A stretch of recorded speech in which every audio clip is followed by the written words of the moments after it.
Hello and welcome to this Campus TV news discussion show. My name's Danny Archer, and with the help of special guests and their views and advice and opinions, we are going to discuss a range of stories related to Bath.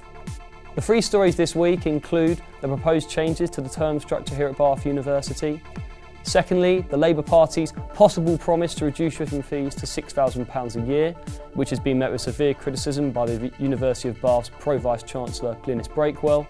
And Bath City FC's FA Trophy semi-final first leg against North Ferriby United, which ended 2-2 last Saturday.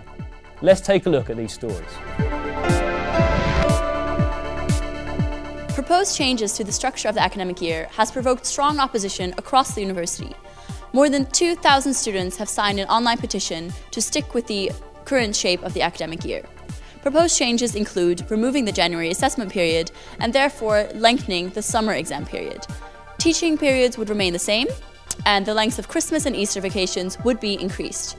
However, inter-semester break would be removed and the summer holidays would be shortened by just under a month.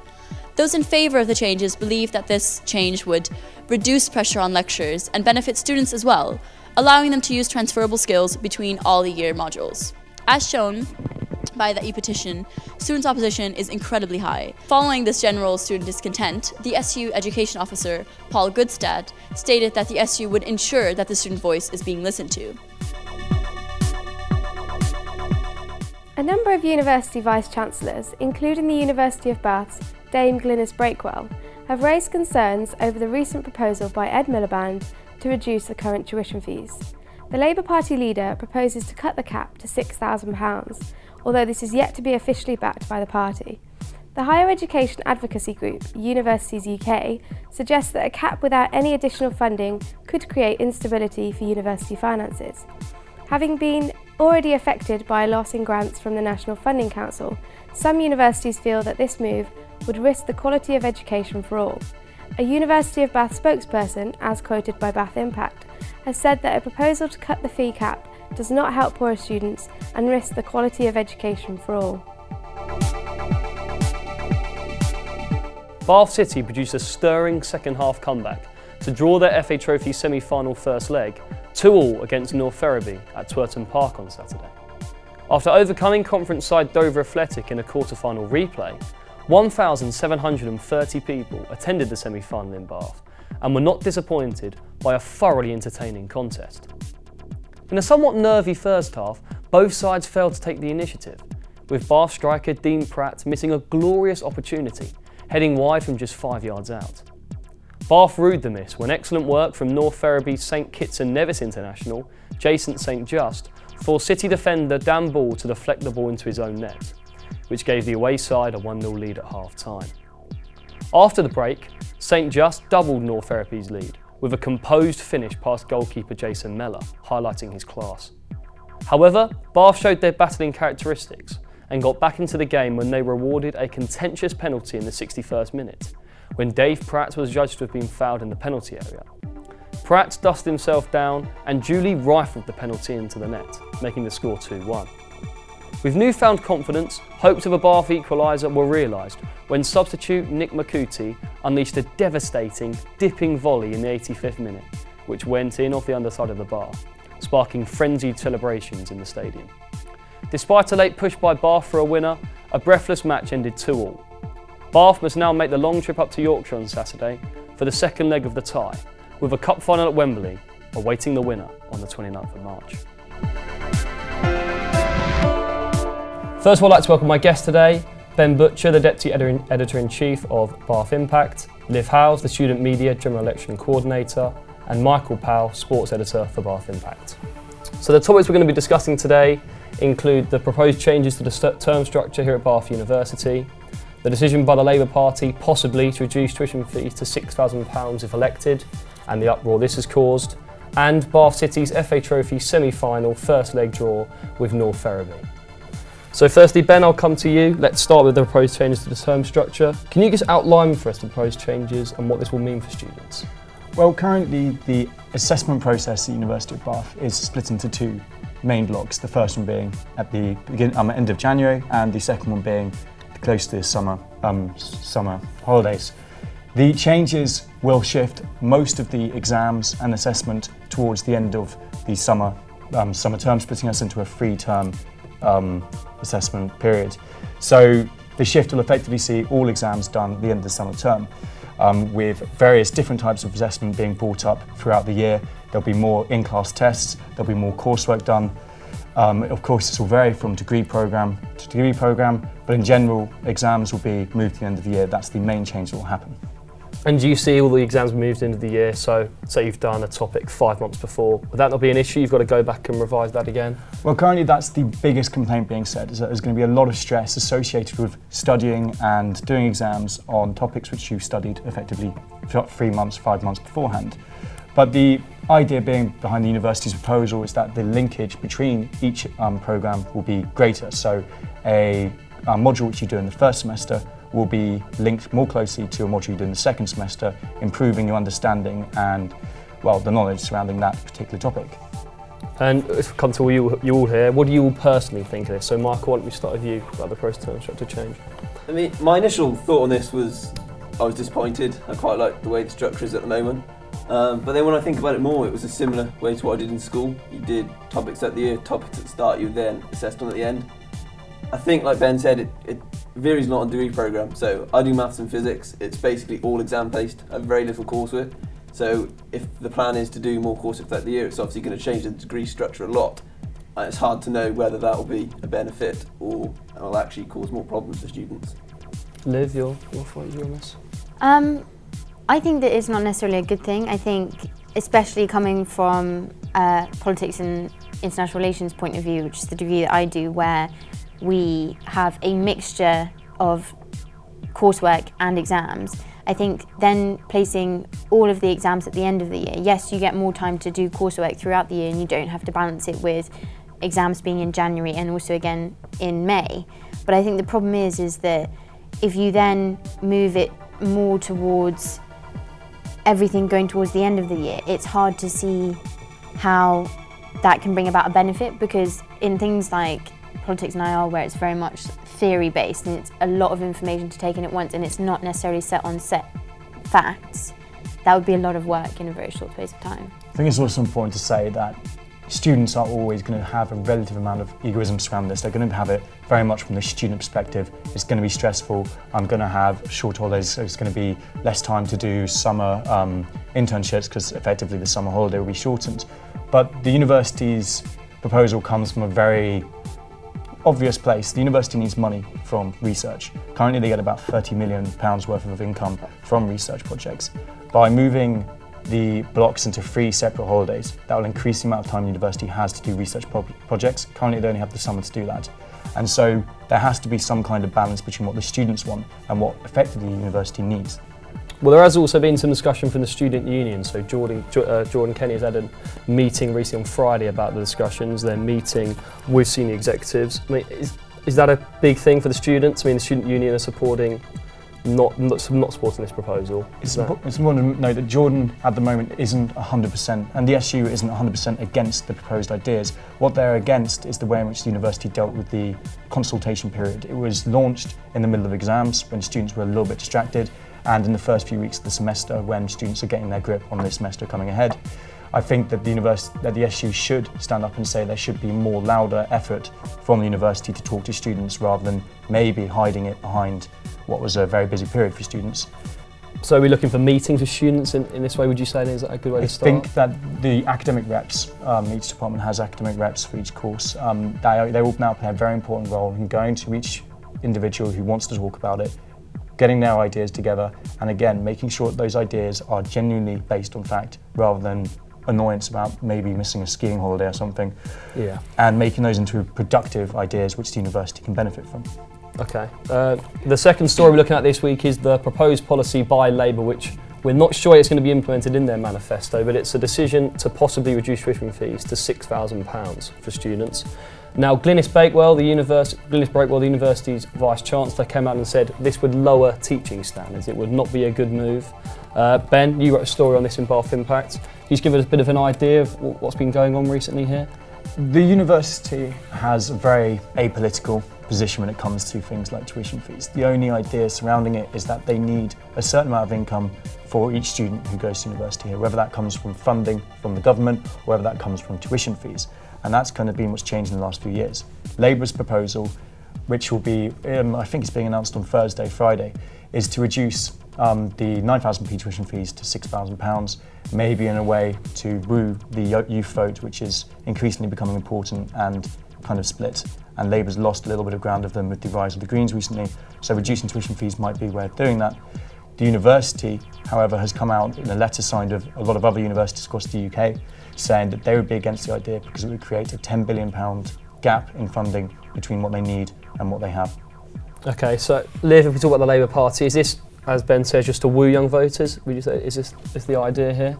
I think certainly looking at some of the polls, looking at a recent YouGov poll, Conservatives are leading with 35% of the poll, and Labour are very close behind with 2%. 2% behind with 33%, and Lib Dems are trailing with only 6%. And so Liberal Democrats are traditionally the place where student voters go.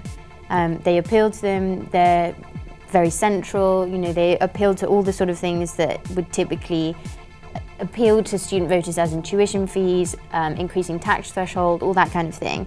But with the recent changes in the last general election, when after the general election and the Liberal Democrats went into coalition with the Conservatives, they went back on their tuition fee promise. And so I think that definitely Labour is trying to get in on that. You know, the Conservatives have not backed down. They have said that their rise of to £9,000 of tuition fees was a good move. They stand by that. And I think that Ed Miliband is now thinking, well, you know, here is a chance for us to scoop in and win back those student votes, which are traditionally very apathetic. And I think he's appealing directly to the heart of the electorate in that. But it's a very, very tough battleground as well, and it's a battleground which might not even be worth fighting for. I mean, you have the Greens who've come in and said they'll abolish tuition fees altogether. There's a little bit of discussion about whether they'll actually be able to go through with that promise. Even UKIP has come forward and said that all maths, science, computing and medicinal degrees will be free of charge if UKIP get into power. And so it's a battlefield which exists, but the amount at which young people vote compared to the elderly vote is obviously something that they have to weigh up. And I think within the Labour Party as well, there's a lot of discussion over whether Ed Miliband should be making such a claim, because it's not necessarily accounted for. A lot of the ways in which they're proposing to pay for it are delicate, to say the least. Taxing business is one of them. The other one is to do with what amount of pensions can get taxed. So it's a very delicate area about balancing how many of the student population vote, how important that block is, and whether it will actually be able to come through if they get elected. And so we'll talk to the Liberal Democrats to finish. They've got a majority here. Do you think that's going to come under a lot of pressure? Well, looking at the poll that Bath Impact and Student Media have been doing, Lib Dems only have 6%, compared to 22% voting for Conservatives and 27% for Greens. And so it's looking like in the student faction of the voters, their hold is definitely weakened. And I think the reasons for that are certainly clear. Tuition fees, you know, they've not necessarily stuck to some of their initial promises about, you know, unemployment for young people and all that, these sort of things. And so I think that it is definitely going to be a very interesting election, and I think that they could definitely be at risk of losing their seat. Remember, May the 7th, general election. Ben, Michael, we'll come to you last. Bath City FC, FA Trophy semi-final last Saturday, 2-2 draw against North Ferriby. What did you make of the match? I mean, I think 2-2 paints a better picture than the match actually was. It was very tight, but that's understandable. Both teams, it's the first time they've ever played in the semi-final. The winners over the two legs get to go to Wembley. It's a massive game for both clubs. I think Bath were 2-0 down in the game just after half-time, so I think coming back to 2-2, they'll be actually very pleased with the result. Leaves them with a good chance going into the second leg. And they've done well to get in the first place when they've been Bristol Rovers, Dover Athletic, conference side above them. They've done really well to get to the semis at least. They've done extremely well. They played Gloucester City in the final qualifying round. The team from League Below required a replay to get past them. At that stage, thinking, a couple of rounds in and maybe they'll go out. But yeah, like you said, they've beaten Bristol Rovers, they've beaten Dover, they've also beaten Altrincham. So they've been 3 teams from the league above, which is a tremendous achievement. It would be a shame for that to finish now. We go back to the Saturday game. The Jason St Just for North Ferriby, he sort of lit up the first half, didn't he? He did. He was by far the best player on the pitch for the first 45 minutes. Caused the Bath defence quite a few problems. and it was his cross that Dan Ball put through his own net for the first goal. He then scored the second goal to give Ferriby a 2-0 lead, and at that stage thinking, well, they could run away with this game and sort of Bath could be out of it, but to give credit, they fought back well. And that fight that was started with a contentious penalty when Pratt went over in the box. It definitely was contentious. I mean, you could say Pratt instigated the contact himself. There was contact and gave the referee a decision to make, but yeah, from where I was sitting, it did seem an extremely soft penalty, but they get given, you've got to make the most of it, and Pratt stepped up, put it away, and Bath fight back started there. Then you had the impact of Nick McCooty, a half-time sub, who scored the equaliser 5 minutes from time. He really did play well. He did. He scored 4 goals on the Tuesday before, so he could probably count himself quite unlucky not to start. But yeah, came on at half-time, definitely made an impact. Had a couple of other opportunities, and then, yeah, like you said, his equaliser in the 85th minute was absolutely stunning. 25 yards, arrowed into the top corner, and the goalkeeper had no chance. Yeah, and obviously 2-0 down, they've got to be happy with the result coming back to 2-2, haven't they? Absolutely, I mean, 2-0 down, you're thinking could be tie over, but fought back, 2-2, and there were no away goals in the trophy, which will obviously benefit them now Ferriby have got 2 at Twerton Park. So yeah, I'm sure they'll go to Yorkshire with confidence, and there's no reason why they can't pull it off. And over 1,700 people there, quite a few University of Bath students. It's really good for the area as a whole, isn't it? It's fantastic to see. I mean, I think it's the first time Bath have ever got this far in their 125-year history. So, and that shows you what a momentous achievement it is. And like I said, the crowd on last Saturday was twice as large as the quarter-final or the third round. So yeah, it's fantastic to see the public going out to support them. And now on Saturday, they make the long trip up to Yorkshire for the second leg. How do you see that one going? I think it'll be tight again. Like I said, both teams, there's so much to play for. I mean, the chance to actually get to Wembley for a club of that size, is absolutely fantastic. So, yeah, I think it'll be quite a nervy encounter, but yeah, hopefully they'll scrape to a 1-0 win, and we'll see them at Wembley at the end of March. Yeah, March 29th, Wembley Stadium. They'll either play Torquay or Wrexham in the final, if Bath hopefully do get there. I will just finish, but the University of Bath, we had great success on the football field. I mean, the men's twos won their league already and are into the semi-finals of the Cup. It's all good news really football-wise, isn't it? It is good news. It's good, obviously always good to see the university clubs doing well. I mean, the men twos have had a struggle the last couple of seasons, they've had back-to-back relegations. But yeah, they've bounced back really well this year and are unbeaten so far, and only dropped 2 points. So yeah, it's absolutely fantastic achievement. And their defence, I think they've only conceded 1 goal in 7 or 8 league games. So I mean, that's where the foundation has been built from, and it's absolutely fantastic achievement. I'd like to thank Ben, Liv and Michael for joining me today. After the break, I'll be joined by the Student Union President, Jordan Kenny. So stick around. Thank you. Yo, what's happening, people? It's me, Tinky Strata. I'm Tom Loud. I'm Beats Max. Where's the shit? And you're watching CampusTV.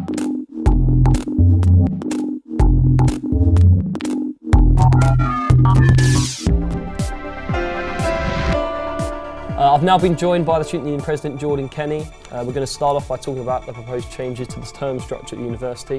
Can you just outline the changes that they're looking to implement? Yeah, so the university has proposed some changes to the current shape of the academic year.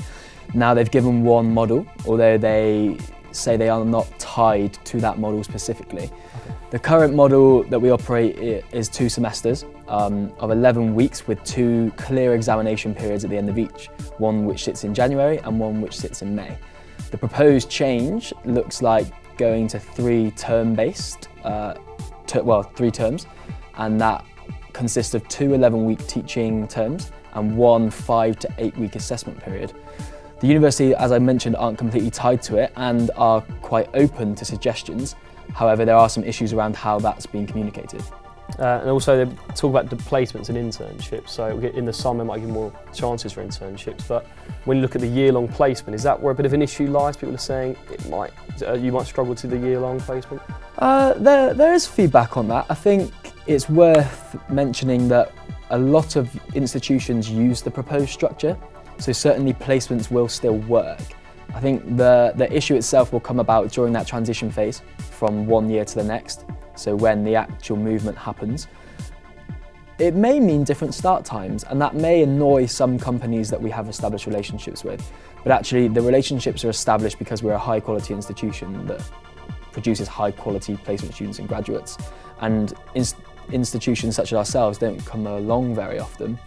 So I believe, and I think the Students' Union believes, that those placements will still be retained, and it's part of the university and our job to make sure that we continue to hold on to those really strong relationships we have with providers, regardless of what happens as a result of the consultation. And then just finally on this point, there's been an online petition, over 2,000 people have signed it. What do you think the university can do to try and make these students who have signed the petition change their mind? Well, we as a Students' Union have a very good relationship with the university. You go to some campuses and the Students' Union and the institution are very much against one another. We feel we're partners in how we develop our members and the students of the university's experience and education.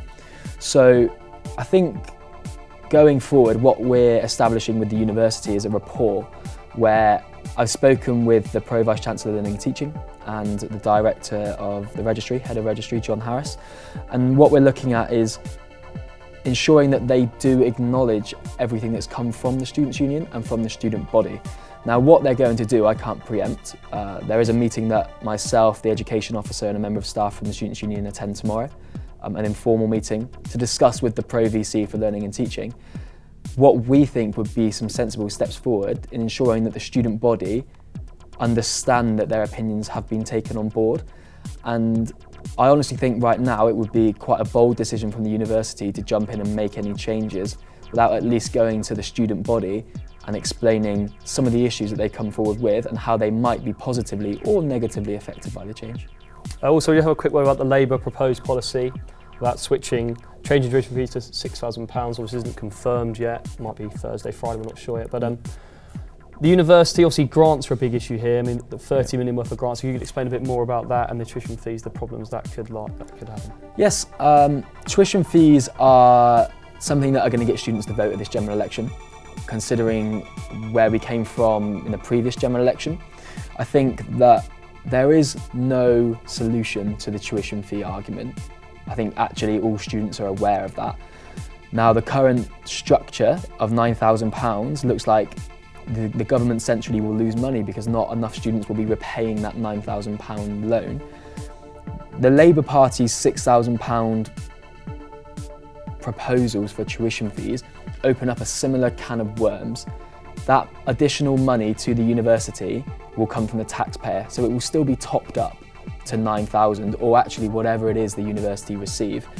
I think it's something that's going to attract votes, and what students need to be aware of is that the fee issue doesn't stop at tuition fees.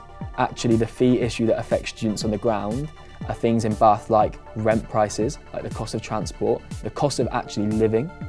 So it's much more than tuition fees. You will pay that back sooner or later through the income you receive as a graduate. But I would plea to students to make sure that they look at the higher education policies and don't just look at tuition fees as the top line. Look at that additional maintenance loan, grants, bursaries that are available for students who need it when they need it. Okay, and also you've seen the Greens, the UKIP, some of the minor parties, so the Greens have been saying to abolish tuition fees, UKIP reducing this for people doing medicine, maths, science degrees. Is this something that, if they do get elected in a coalition, it could happen, or is it something that looks very unlikely? In all honesty, it's very unlikely.